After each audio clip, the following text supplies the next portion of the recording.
need a firm quote on this set of products. So their customers can produce a quotation and get it approved, including all the way through freight shipping, and get it ready to go. So as soon as the loan is approved, they can flip that over into an order. And that order may not happen for 6 months. There's no cash transacted right then. But that absolutely is an e-commerce transaction. Growing a business requires a holistic approach that extends beyond sales and marketing. This approach needs alignment among people, processes, and technologies.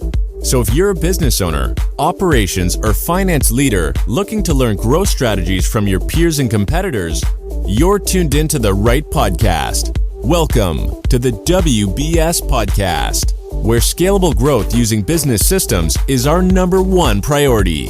Now, here is your host, Sam Gupta. Hey everyone, welcome back to another episode of the WBS Podcast. I'm Sam Gupta, your host and principal consultant at digital transformation consulting firm Elevate IQ.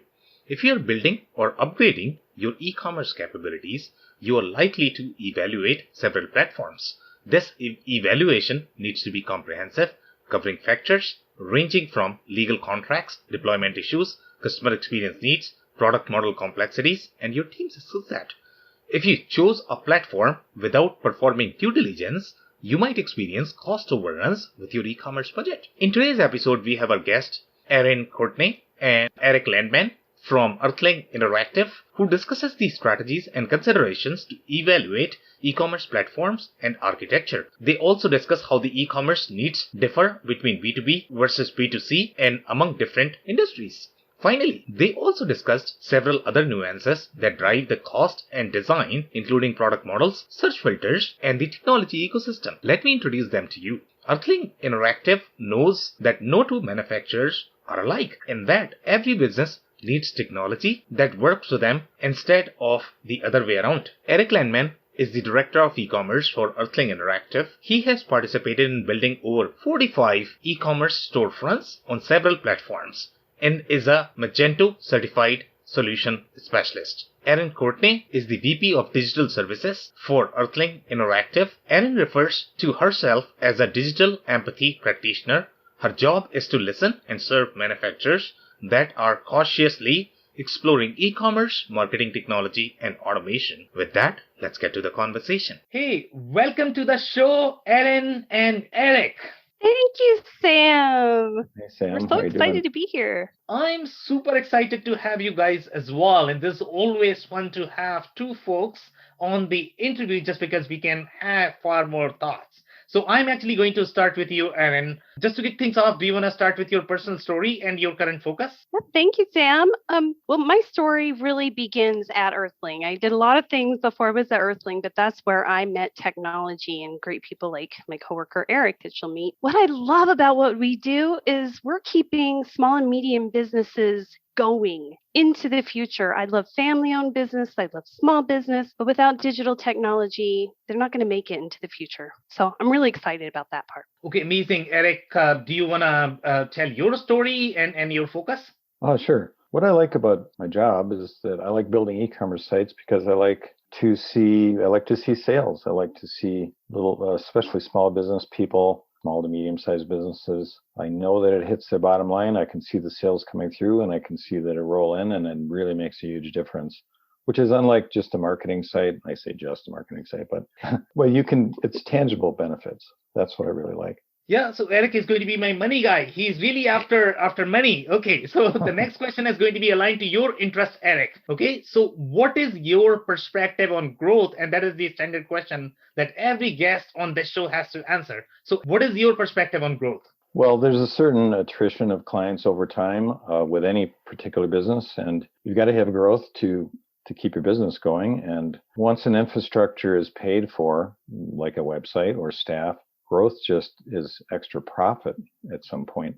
And so, you need a certain level of growth to hit that profit mark. And that's what I help my customers aim for. Okay, amazing. So Erin, now I'm going to move to you. So do you share similar perspective on growth? Do you have anything to add there? What is your personal perspective on growth? Well, I agree with Eric, But I have a slightly different perspective that I see that growth depends on what the business wants to be in the future. So sometimes growth for growth's sake is not a good idea because you can't accomplish it. You need to know what you want, what your vision is, and how you're going to get there. So those are all important parts of growth to me. Okay, wonderful. So now we are going to be digging into today's topic, which is going to be e-commerce and really the e-commerce system evaluation. Before we do that, let's dig into the needs for the B2B and B2C. I think those are going to be the two primary needs that we typically see in the e-commerce space. And in my experience, I never thought that B2B is probably going to be e-commerce as well, but a lot more we are seeing e-commerce nowadays. Yes. B2B is equally relevant for e-commerce. Right. So Eric, in your opinion, what is going to be the difference between the needs of a B2B business or B2C business in the manufacturing space in their e-commerce needs?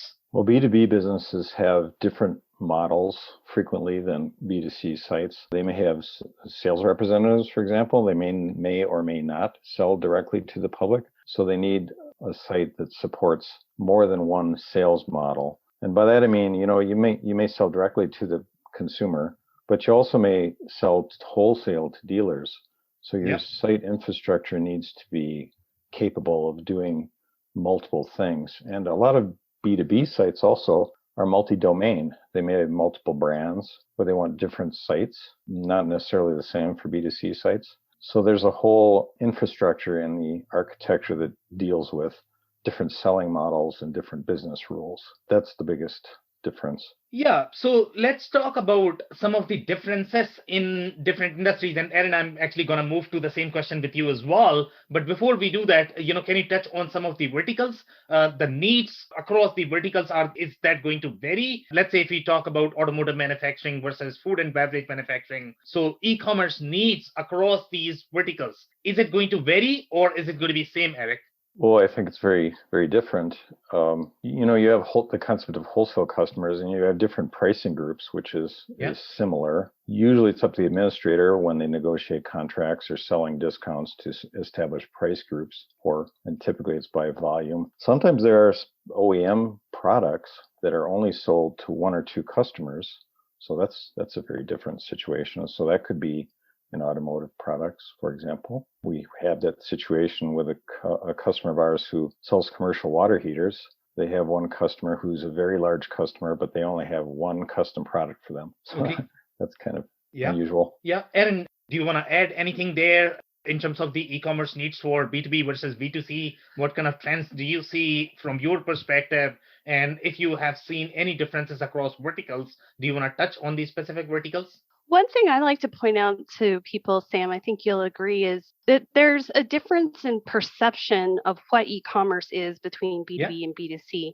So B2C almost exclusively needs to have a payment gateway. It is about a transaction. B2B is about all of the digital support that you can give to the sales process. So I'll give you a great example. I was on a phone with a manufacturer recently, and they said, well, our sites, it's not really e-commerce because we don't sell anything. We just sort of use it as a catalog. And in fact, their whole site infrastructure was built on Magento, which is an e-commerce platform. They were running an e-commerce site. Just because they didn't have a payment gateway did not mean that it was not e-commerce. Okay. So basically what you are saying is, let's say some people misinterpret as if you are not processing your transaction using your site, then that's probably not e-commerce. But so basically what you are saying is, you don't necessarily agree with that definition. As long as you are mapping your sales and marketing journey on the site, that would still be called e-commerce, right? Yes, I would say. And Eric has wonderful examples of that. Yeah, I could expand on that a bit. It's becoming more and more prevalent to have quotation systems on B2B sites, and mainly because a lot of businesses, they want a quote to put in front of a purchasing agent, or they need it for budgeting purposes. Maybe they're planning, well, let's use the example of a new construction site. Maybe they're building a health club and they need to know what this is going to cost, but they're applying for a bank loan for $20 million. Not going to be approved right away. They're certainly not buying anything right away, but they need a firm quote on this particular, the set of products. So their customers can produce a quotation, and get it approved, including all the way through freight shipping, and get it ready to go. So as soon as the loan is approved, they can flip that over into an order. And that order may not happen for 6 months. There's no cash transacted right then. But that absolutely is an e-commerce transaction, even though they're not buying anything right at that minute. Exactly. Okay. So I'm pretty sure you guys have done, tons and tons of discovery calls lately with a ton of customers, right? And I'm pretty sure when you are recommending any platform, because end of the day, as the software guys or IT guys, it's not just about selling something. We also have to deliver, and we have to deliver in the right manner, so that whatever we are building and whatever we are selling works for the customer. So when you do these discovery calls, what are some of the factors that you look for in terms of identifying whether the client is, number one, going to be right fit for e-commerce? That is number one. And number two, if they are going to be fit for, let's say, either Shopify, WooCommerce. Obviously, there are tons and tons of platforms, Magento. So what are some of the factors that actually determines which e-commerce platform is going to be right fit, or whether they are going to be better going for the custom path?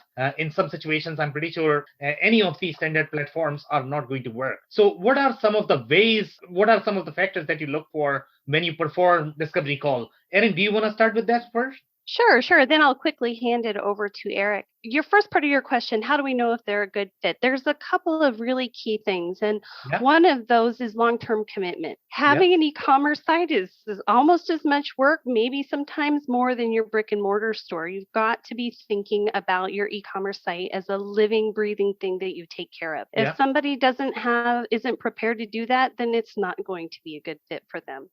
Another thing is recognizing that your partnership with your developer is in fact a partnership. It's not construction, a building, and then you are like, okay, bye-bye, I'm done. It's an ongoing thing. So those are both very important for us when we're talking to clients. But Eric has a lot of insight into selecting the right platform and diving a little deeper. Okay, Eric, do you want to touch on that? Yeah, let me talk about that.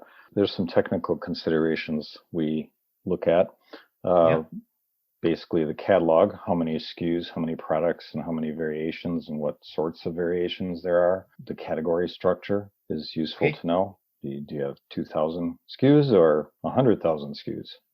That makes a big difference. How many brands are there, and will you be administering more than one website, more than one forward or customer-facing website from the same platform? And if so, are there separate business units? And do you operate with those business units in the same geographical area? Like, are you in the US and Canada or the EU, or where are you located? Or who are you selling to? Are there any cross-border policies for shipping that we need to consider? What sort of advanced ERP integrations, and I say advanced intentionally because there are simple ERP integrations that are plug and play, but more often there's lots of ERP systems out there. So what are the requirements for the ERP system that you want to hook into?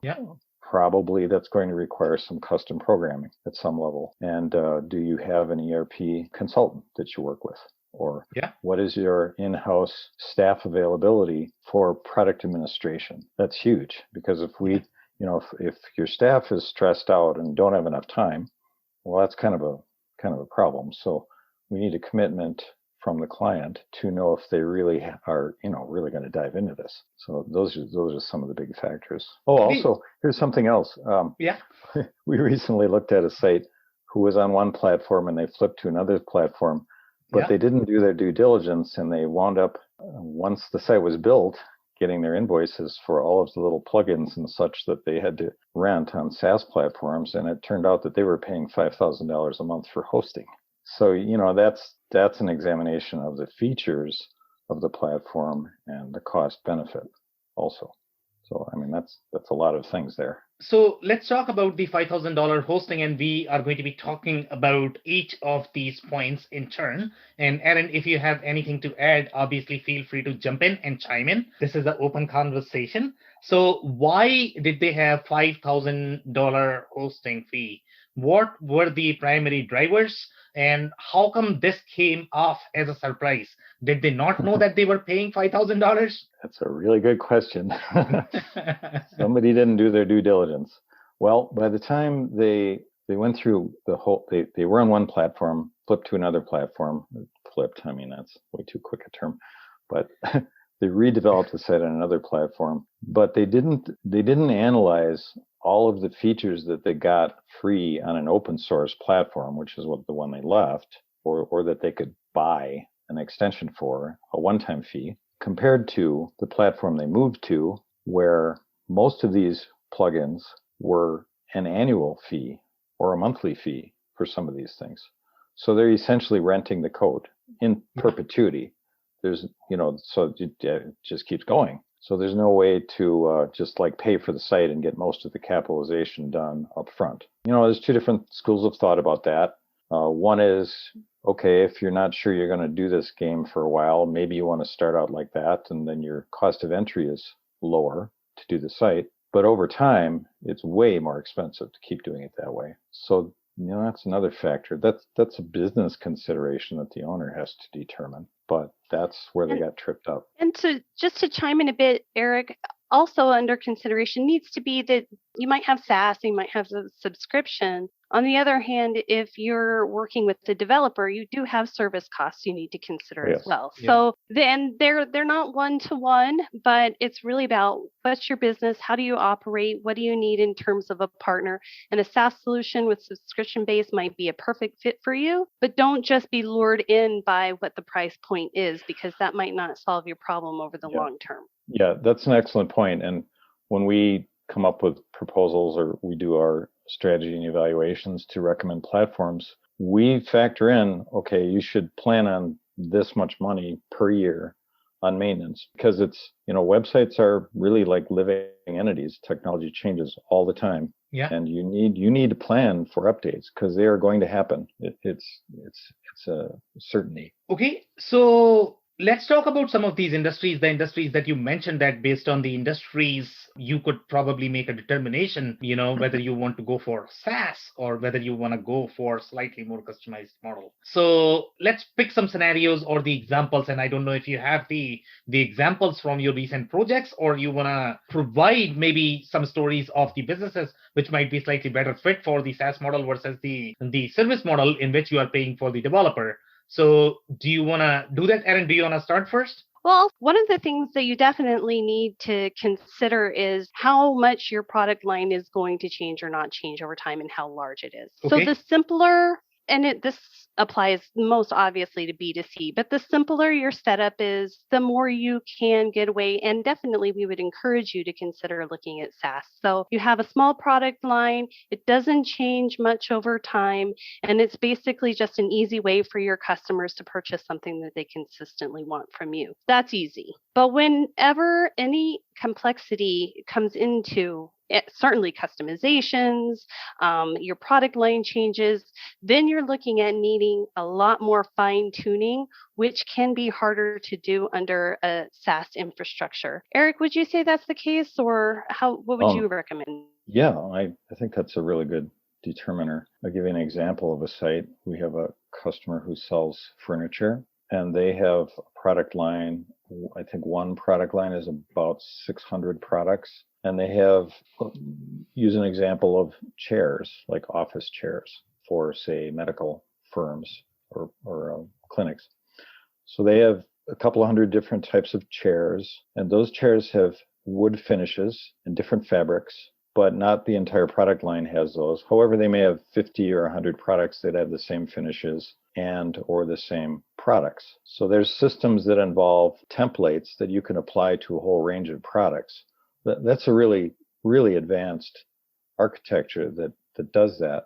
So, if you have 5 chairs that you're selling as a small business person, suppose you make the chairs. I mean, on the whole other end of the spectrum, suppose you're just a person who makes 5 chairs. Well, you don't need a system like that. A system like Shopify would be very straightforward and a much better choice. On the other hand, you're certainly not going to hand edit 1,000 products all at once, one by one.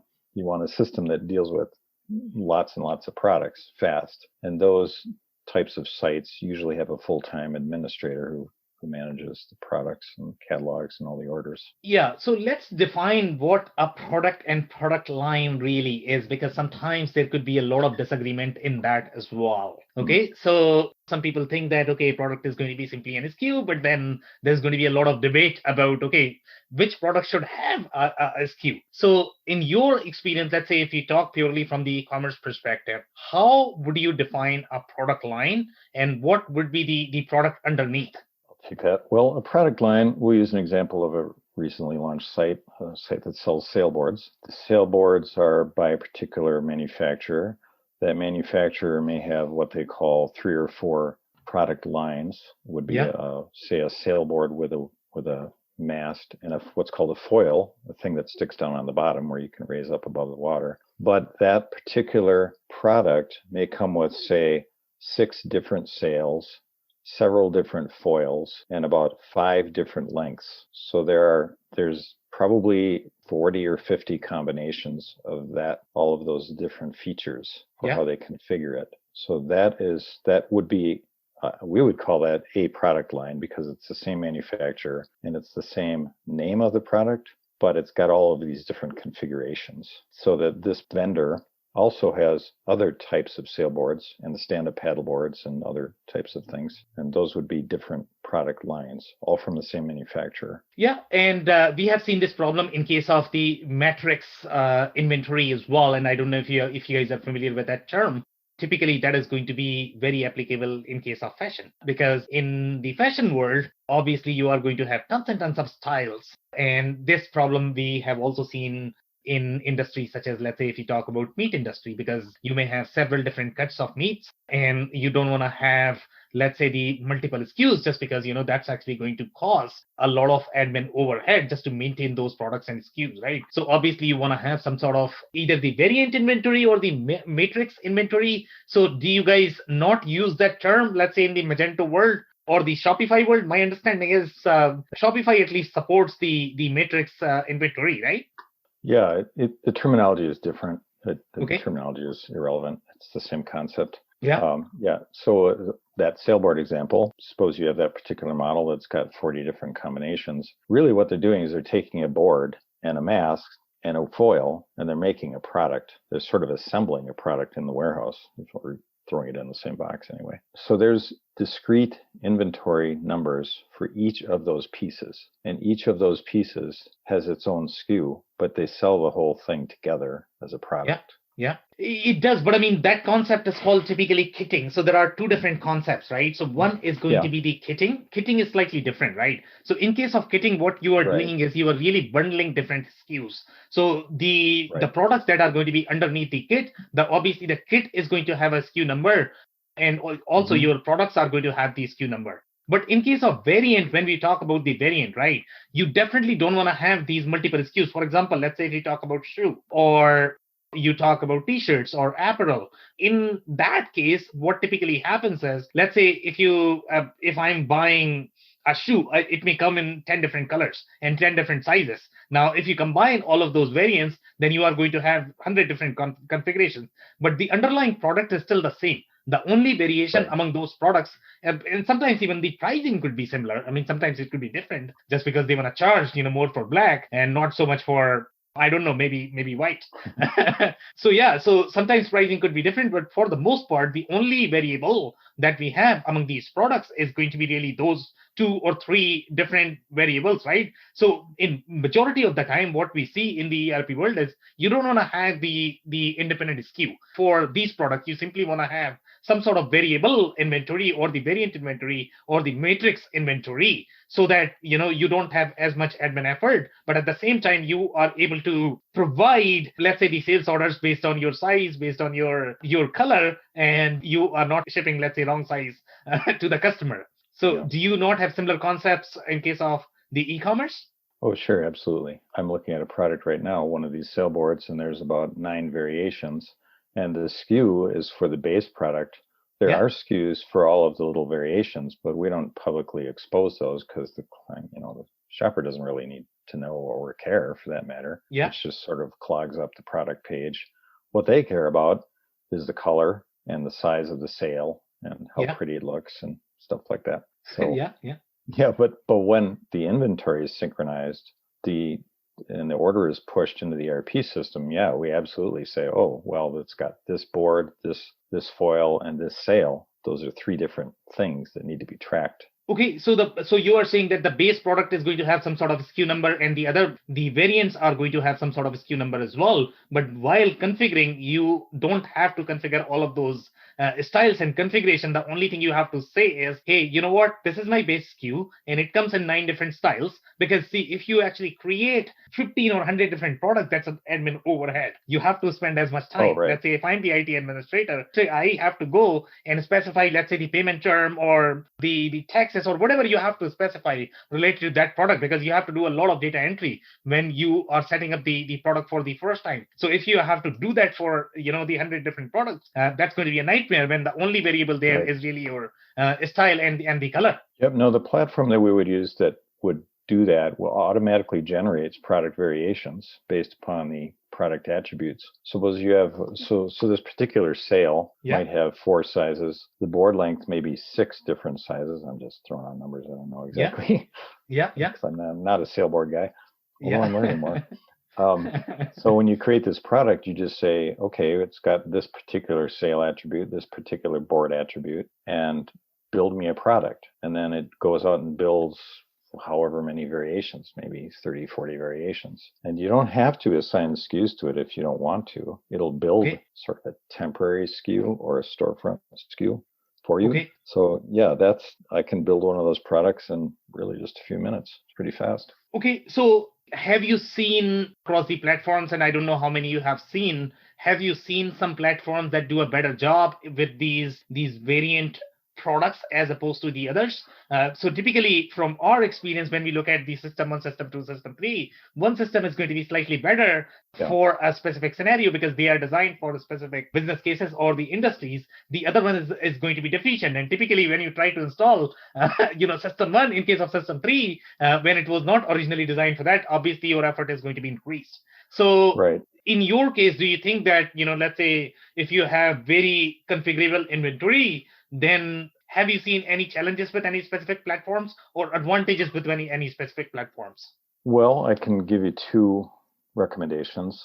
I found that the product configurations in Shopify tend to be rather limited. I found, on the other hand, that the flexibility shown on Magento is much greater. And so you can do much more complex products and a lot more of them more quickly on Magento and more easily. And we've found then taking those products and integrating them, running them through into an ERP system, or conversely, if the products are on an ERP system, pulling them into Magento is actually more flexible and more successful. So it does really depend upon how complex the products are. And I have to say, Shopify has gotten much better at this over the last 4 or 5 years. But this is one of the core features of Magento that's kind of been the way it has been for almost since the platform was invented. It's called the EAV attribute system. Works really well. Super flexible. So define the limitation and the flexibility. You mentioned 2 key terms there, right? So how would you define the limitation as well as flexibility, and take some example of the product where you would not think that, Shopify is probably going to be right fit, and you would probably be leaning more towards Magento just because it's going to do a better job. So is it going to be like number of the attributes that you have associated with the product? Yeah. Well, let me explain one key part about Magento. You can define attributes that are used on the product page and also for sorting. And when you sort, say you're looking at a category page and you're sorting by price or popularity, those are typical ones. But those are kind of lame nowadays. People want more search capabilities. So on this price or this sailboard site, for example, suppose I'm Joe Sailboarder and buying a sailboard for his wife Sally, and Sally is a certain height, and we want to know what size sail, and we're looking at 15 different sailboards. Rather than forcing the shopper to click into all 15 of those products and look at the attribute and jotting them down on a piece of paper or something silly like that, we can make that attribute sortable on the front end. And we can also make it filterable, which are different things. Filterable is in the left navigation. We can say, oh, show me all of the products with a 5.2 centimeter thickness, for example, because we found the other ones are too slim. These are just examples I'm just kind of pulling out of thin air. But that is a concrete example of something that's extremely difficult to do in Shopify. You'd actually have to have two different attributes, one for the left navigation and one for the top filtering navigation. And then you'd have to lease an extension that allows the right kind of filtering on the left nav that you want. Well, that's an example of, if you really want to dial in and make this a really good user experience, this is the kind of detail you have to consider. You can't just sort by price and popularity. Well, what does popularity mean? That doesn't mean anything to anybody. I don't know what it means. And I've been building sites like this for years. It just means you sold a lot of them. Well, so what? Yeah. So let's talk about a little bit of, WooCommerce as well. And I don't know if you guys have any experience with WooCommerce. Obviously, the WordPress ecosystem is very developed at this point of time, right? You have a lot of open source community that is contributing towards WooCommerce. You can get tons and tons of plugins and add-ons with WordPress. So what is your experience with some of these WooCommerce sites? Do you think that they are scalable? Have you seen any WordPress or the WooCommerce sites scaling to the same amount as would your Magento site? Would you consider it for the complex products? Would you consider it as a replacement for Shopify? What would be your thoughts on that? Well, scalability and product complexity are two completely different things. Yeah. You can have super complex products, but a very narrow audience. And I'll give you an example of that. We did some work for a defense contractor who is a manufacturer of semiconductors. They're in Silicon Valley. They have incredibly complex products with 40, 50, 60 attributes. So what you have is electrical engineers very sorting for half a dozen of these different parameters to find the right particular chip to use in a satellite or something like that. They don't get a lot of traffic. There's not a whole lot of defense contractors in the world, but they have just a super complex catalog. Never would do a site like that in WooCommerce because it's just not capable of doing that level of complexity. On the other hand, if you have products with just a handful of attributes and you're going out to a whole lot of people, maybe a fashion site, for example, you use your example of clothing where you have 2 or 3 attributes, but you have an awful lot of people you want to put it in front of. I've heard it's possible, although I haven't experienced this myself, to do scalable WordPress sites that can take an awful lot of traffic.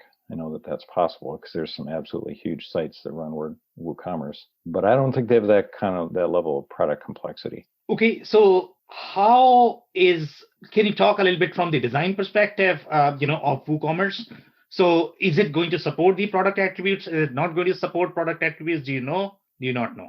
I haven't really done that much with it. I have to say, there's an awful lot of themes available, but you're almost certainly going to have to do some tweaking to the themes and add new features and some complexity to it, which isn't bad. That's not necessarily slow. Some of the Magento themes are very good nowadays. They come in bundled with a lot of extensions that add things like this layered navigation and top navigation and mega menus and sliders and stuff like that.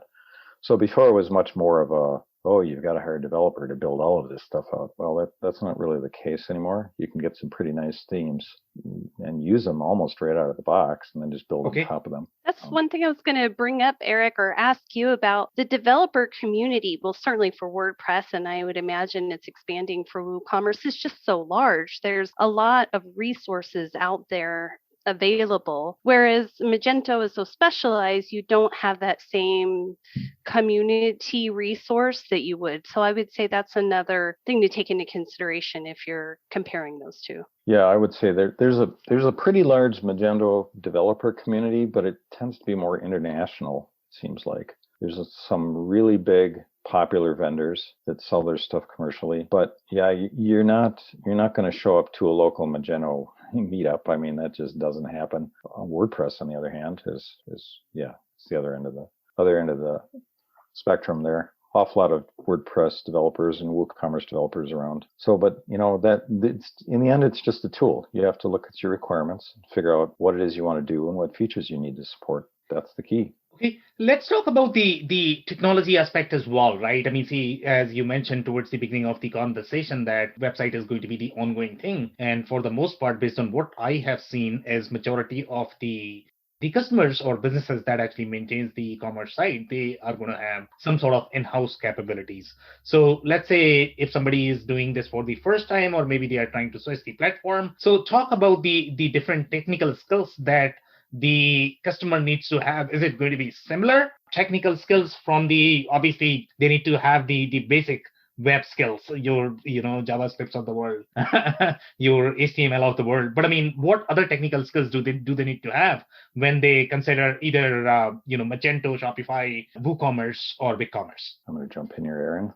Erin. Well, it would be really helpful to have a marketing background. Okay. Because they need to know about how they're going to sell their products. They need to know what their market is like, and that will inform how the product configuration is done. They also, on the other more nuts and bolts side of things, they need to be good with Excel or Open Office or something, some spreadsheet tool like that they can use to construct and import and export products. It'd be good to have a business background so they can understand what happens with credit card gateway payments and how they flow into checking accounts and how those orders get pulled into whatever system they're using, like maybe it's QuickBooks or Sage or something like that. They need to know the flow, the business flow of the transactions. Yeah, I was actually referring to more of the ongoing technical skills, right? So from the technical perspective, let's say, if I'm building my site in WooCommerce, I need to have a little bit of PHP skills. So the reason for that is because, obviously if I hire a partner, they are going to build the site. But I mean, let's say if I need to update a picture on the product, then, I need to be doing it myself as the business owner, or maybe I need to have somebody internally to be able to do that. So in terms of the technical skills, what would be? Eric knows more about the specifics, but I just want to pull back big picture. You're definitely, as we always say, it depends, and you're stair-stepping up. So let's begin with My Shopify. That is made for the small shop owner that has none of these skills and needs to get their products online. And it's very, very user friendly. I've heard great reports of people having good experience with that. From there, you step up. Like Shopify might be your next example, because again, that's a SaaS. So it's set up to be a little more user friendly. If you want to take advantage of some of the more sophisticated aspects of it, you might need a developer. Then we begin to go into your WooCommerce and then beyond that, Magento and so forth. But what I do want to point out is you can get very, very sophisticated where you need a programmer. For example, some of our work, and correct me if I'm wrong on this, Eric, we have some of our application developers working on some of our e-commerce sites because the integrations that are required to do whatever, the requirements are for their e-commerce site are that advanced. They're not something that PHP or, for lack of a better term, more standard web developer needs. It's a much more sophisticated skill set. So there is a continuum that stair steps up to very, very sophisticated technical skills. Okay, guys, so that's it for today. Do you have any last-minute closing thoughts by any chance? I think there's a lot of exciting opportunity for everyone that listens to this to get into e-commerce. It sounds scary sometimes if you've never done it before. That's why it's really important to reach out to your networks and to get people you trust to give you feedback and just to try a few things. Okay, Eric, do you have any last-minute closing thoughts before we close? Yeah, I guess I just say that the e-commerce world, and especially the open source world, is just on fire. There's so much stuff going on. The growth is amazing. It's tremendous, and it's approachable. It's scary, but there's lots of partners around that can help you just get things done. And we love doing that. Okay, amazing. And my personal takeaway from this conversation is going to be, even though the decision process for e-commerce may look simpler, it could be just choosing one website over the other, but there are certain factors that you need to keep in mind to make sure that you have your cost in check, you have your maintenance in check. On that note, I would like to thank you for your time. This has been an insightful conversation, guys. Thank you very much, Sam. Have a great day. Thank you, Sam. I cannot thank our guests enough for coming on the show, for sharing their knowledge and journey. I always pick up learnings from our guests, and hopefully you learned something new today. If you want to learn more about Erin or Eric, head over to earthlinginteractive.com. It's EARTHLINGINTERACTIVE.com.